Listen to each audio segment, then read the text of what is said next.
Alrighty, so Adam Kane wants to know, what is your biggest fear for Star Wars Episode VII, if you even have it? How relevant. No, yeah, it's a great question. What is the biggest fear?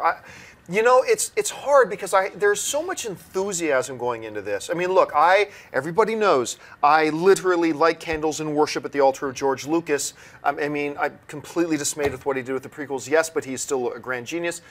But enthusiastic that he has, you know, entrusted the legacy of Star Wars now onto other people and other creative forces. And he left it in great hands with Kathleen. He left it in great hands.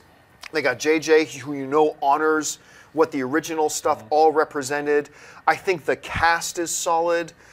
My biggest fear, honestly, has nothing to do with any of the people involved. My biggest fear would be not focusing on, not entirely, but not having a strong emphasis on the Jedi. If it was just another space battle kind of movie, it could still be awesome, still be great. But what makes Star Wars so unique is the Jedi and you know, and the Sith, if the Sith are going to be there too. So I mean, we've all heard about what may or may not be in there. So so I'm not even really that worried about it. But if I was going to say my one fear, that would be my fear. What about you, Christian? I don't think you need to worry about that just because of the title.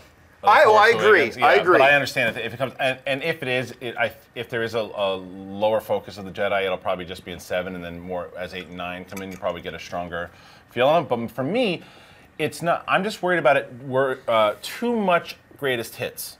I'm okay. I'm okay with nostalgia. I'm okay. I love that we're bringing back people to, and if we get a couple calls to the cantina and stuff, that's great. But I don't want it to be like, you know, every single thing is just a throwback, and all we're getting is it's Tatooine again, and then it's Hoth, and it's. I don't mind revisiting things quickly, but let's make it fresh, let's make it new, and I think we're going to get that. But that's probably my biggest fear. That was kind of my only fear too, that there'd be too many nods, too many like, right, right, you're with us.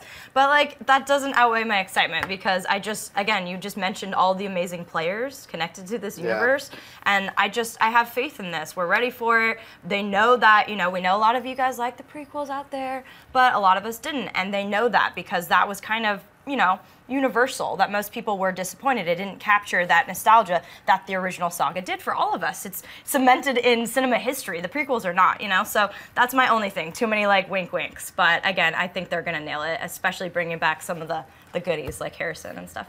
My only fear is retread.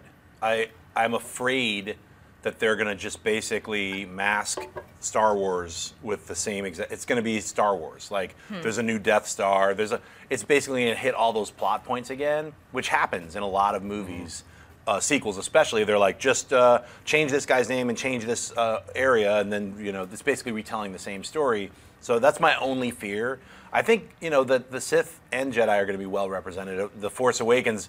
My guess is that maybe there's not a lot of Jedi. You know, we're going forward like 20 years, and they're like, oh, the Empire, it's like more like, you know, Republicans and Democrats, how we operate now, where it's like, you know, that's my guess. Hey, John, it's 30 years. Oh, 30 years, right? Yeah, I mean, how many Jedi could there be? And just, I mean, considering look, they say Obi-Wan said all the Jedi were all but extinct, but, you know, there's probably a few Jedi that were wandering, still in hiding throughout the galaxy, right? And we know that. So, but how big could the Jedi Order really be at this point? Probably not all that big, but still, it's, man, look, yeah. My soul just can't take a bad Star Wars movie at this point, okay?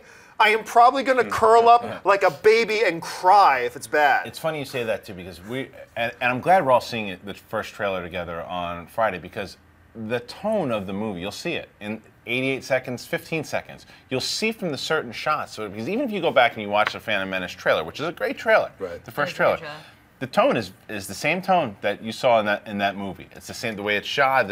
After you see the movie, you understand it's the same exact tone. You'll be able to pick up the tone and what JJ did in the way. If you'll know, well, we're gonna look at each other and go, okay, that's Star Wars, or we're gonna go, uh-oh. But I think it's gonna be the former. I shouldn't even say this. I got an email yesterday. Basically the email was said Misa coming back. Hey, hey, Misa return.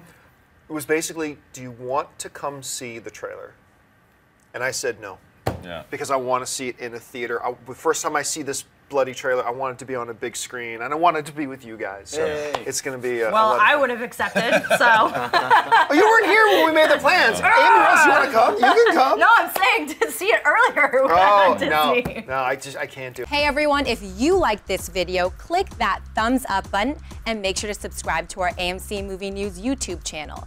It's free and helps you stay up to date with all the latest movie news, as well as our daily AMC Movie Talk show. Also, make sure that you follow us on Facebook and Twitter to stay up to date with all of our special promotions, contests, and prize giveaways.